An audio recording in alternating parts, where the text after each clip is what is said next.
There is a night in Bruce Lee's life that was never spoken of before his death. It never appeared in interviews. It was never written in his notebooks.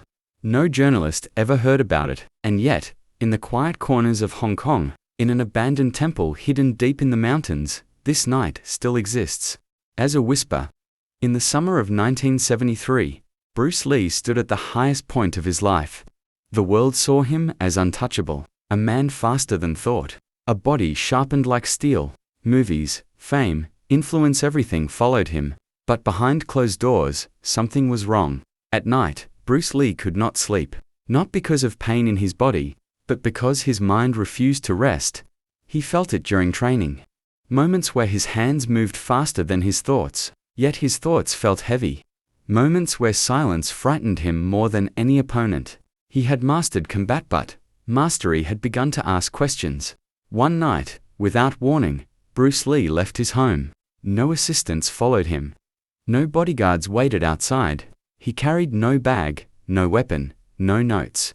Only a small worn compass rested in his pocket. It was a strange object. Years earlier, a Shaolin monk had given it to him without explanation. The monk had only said one thing: when the path disappears, this will remember. That night, as Bruce stepped into the darkness, the compass trembled for the first time. Guided by instinct more than direction, Bruce traveled into a mountainous region of Hong Kong few people ever visited. No roads led there. No lights welcomed him. The city noise faded behind him, replaced by wind and distant echoes. At the end of a narrow path stood an ancient temple. It had no name. Its wooden doors were broken. Stone walls were cracked and covered with moss. Time had almost erased it. Almost. The moment Bruce Lee stepped inside, the air changed. It grew heavier, colder, as if the space itself was aware of him. At the center of the temple, sitting calmly on the stone floor, was an old man. He did not appear surprised. He did not move. It was as if Bruce Lee had arrived exactly when expected. For a long moment, neither of them spoke. Then the old man slowly stood up and looked directly into Bruce's eyes. "Your strength is fast," he said quietly, "but your mind is still running." The words struck deeper than any blow. Bruce Lee felt something unfamiliar. For the first time in his life, he remained silent, because the old man had not spoken to his body, he had spoken to his thoughts. The old man offered Bruce one final training, not a test of speed, not a test of power, but a test of stillness.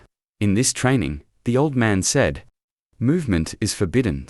Bruce Lee was instructed to stand in the center of the temple. No stance. No guard. No technique. Just presence. Minutes passed. Then hours. At first, Bruce felt control. Then discomfort. Then resistance. His muscles demanded motion. His mind searched for distraction. Memories surfaced. Victories. Failures. Faces he had left behind. Slowly, his breathing changed. His heartbeat slowed. The weight of time faded. And then, something shifted. Bruce Lee felt as though the temple no longer surrounded him. As if space had opened inward. Thoughts dissolved. Labels disappeared. For the first time, he faced his fear. Not fear of death. Not fear of defeat. But fear of power. He realized that true power isolates. That being unmatched means being misunderstood. That every step forward had quietly pulled him away from others. The old man spoke again, his voice barely louder than the wind. The real battle is not the one you fight with others. It is the one you fight with yourself. When the training ended, dawn light filtered through the broken roof. Birds could be heard outside.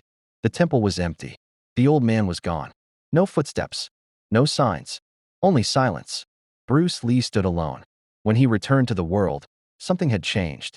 His movements became simpler. His strikes became quieter. His gaze grew deeper. He spoke less. He listened more. And shortly before his death, it is said he told a close friend a single sentence. I learned something, but the world is not ready for it yet. This story exists in no book, no archive, no official record. But those who look closely at Bruce Lee's eyes in his final films say they see something beyond technique. They see stillness. Because some trainings are not meant to be explained.